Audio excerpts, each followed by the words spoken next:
Hey everybody, RetroPie Guy here. Today I'm going to show you around my arcade cabinet. I finally finished this project. I've been working on it for a couple months now. It's kind of been on the back burner. I just work on it here and there, but finally got it finished. You've probably seen it in some of my videos sitting in the background here in various stages of completion, but finally got it done. Just put the graphics on, wired in all the buttons, and it's ready to go.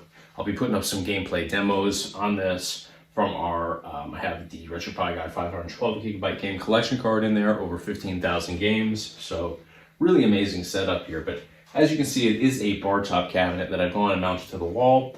The reason for that is I wanted to take advantage of all the space that I have in here. If I did a full-size cabinet, it would be totally filled in, and it just takes up a lot more space, and there's really no reason to take up extra space. You know, this isn't a old style cabinet where you have to accommodate all the control boards and just all the controls and wires and all that stuff that goes into an old school original cabinet.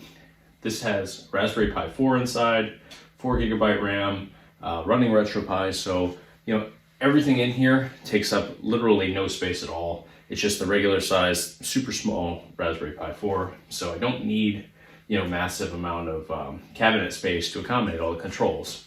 So the only downside to that was I really wanted that old school feel of a full-size arcade cabinet, mostly because I just wanted to put some really big graphics on here, and I just like the way that they look. I was luckily able to accommodate pretty much all of the graphics from the Atari Star Wars original arcade cabinet into this small size, so definitely happy with that. I'll show you the size in a couple minutes here, but going over the controls here, I just have your standard 6-button configuration for player 1 and player 2. I have the select buttons on the sides.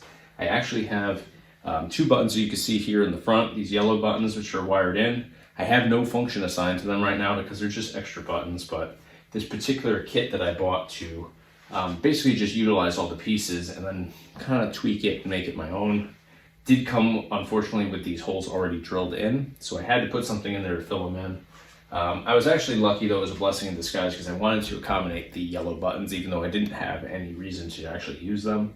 I didn't have enough space to put a 8-button configuration up here, but I just like the way that they looked, so it looks cool, but these actually have no function whatsoever. I haven't even mapped them in. I have my select buttons on the side, start buttons up here in the front, and then, my blue, red, and green buttons up here. For player 1 and player 2, blue for player 1, red for player 2 for the joysticks there. Everything in here runs through a USB encoder that goes directly into 2 of the USB ports on my Raspberry Pi. So while I only have 2 controller setups here with the built-in controls, I can go into Bluetooth settings on here, pair an 8BitDo Bluetooth controller in here, or pair multiple Bluetooth controllers in here, and get 2 extra players on. So if I have a family function and I have more than 2 people that want to play here, 2 could play right here with the built-in controls, and I can put 1 on each side or anywhere else in the room, where they could be able to see the screen and they can play right along. So I really like to have that availability without having to commit to adding, 2 more built-in controller setups here, because I don't think that I'd be using 4 all that often. It's mostly going to be just me and my son playing here. So the 2 is perfectly fine for regular day-to-day usage, but again, family functions, parties, stuff like that, friends come over, you can definitely get up to 4 on this guy. So really like that availability on here.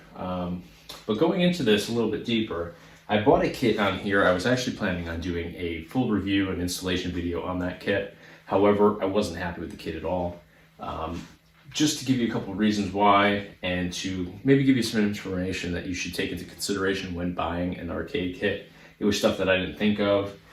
They had no parts that would go around here to act as a bezel for the screen itself. So if I did everything standard by the book for this kit, you would see like the edge of my screen, and nothing fits in here perfect. There's gaps, all along there to accommodate expansion, and obviously TVs have different pieces on the side. Everything's not exactly the same size across the board for TVs, so I had to put in these customized pieces along the edge to kind of frame it out. So the way that it came, it just didn't look finished off at all. And the other bad thing about the kit was the screws were actually not able to be countersunk in. So you would have in pretty much every panel 4 screws, 2 on each end.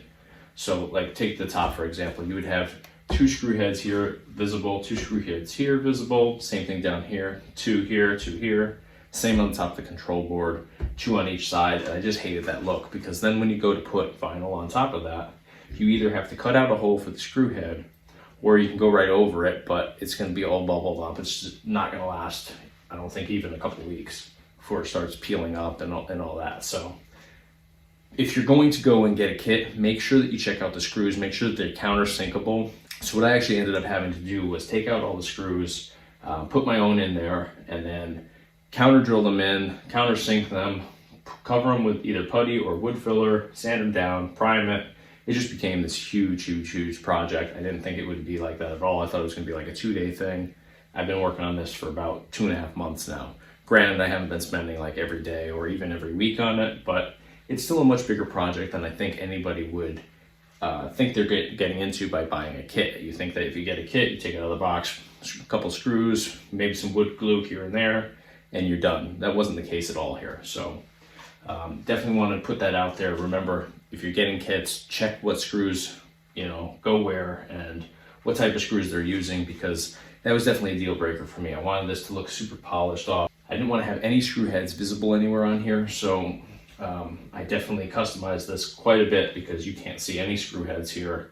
Everything's countersunk, everything is done 100% right on here in regards to the way that it's constructed. So now, in terms of how I mounted this to the wall, I actually used an L bracket on each side. L bracket looks like this right here. This is used for if you're putting together like a deck. You can get these at Home Depot, Lowe's, any hardware store will have these. They're super thick. They're meant for holding decks together and stuff like that. So certainly able to hold up a arcade cabinet like this. So what I did was I just put one on each end here. I put it into the wall first. So I found the stud, put lags, wherever I could. You're not going to utilize all 4 of these holes, because of obviously it goes over where a stud would be. So use a stud finder, find where your stud is, sink a lag into the stud, and then you'll have 2 of these level on each end.